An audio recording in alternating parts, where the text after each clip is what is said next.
अस्सलाम वालेकुम एवरीवन, कैसे हैं आप सब। उम्मीद करती हूँ खैरियत से होंगे। फ्रेंड्स, आज हम बनाएंगे चिकन आलू पिज़्ज़ा पराठा बिना चीज़ के। चलिए इसकी रेसिपी स्टार्ट करते हैं। इसके लिए ले लें आप आधा किलो मैश्ड आलू, बॉईल कर लें। इसके अंदर धनिया, पुदीना और हरी मिर्चें काट के ऐड कर लें।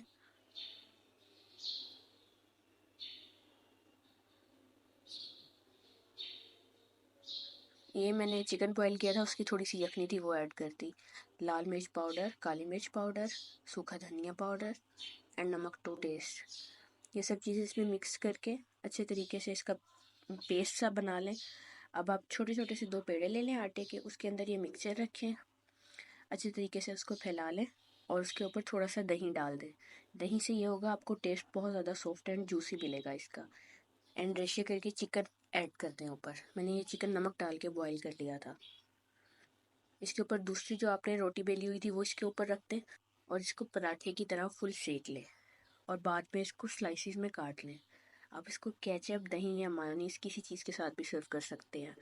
वीडियो अच्छी लगी हो तो चैनल को सब्सक्राइब कर दीजिएगा एंड बेल आइकन प्रेस कर दीजिएगा ताकि आने वाली हर वीडियो आप तक बआसानी पहुंच सके। Thank you.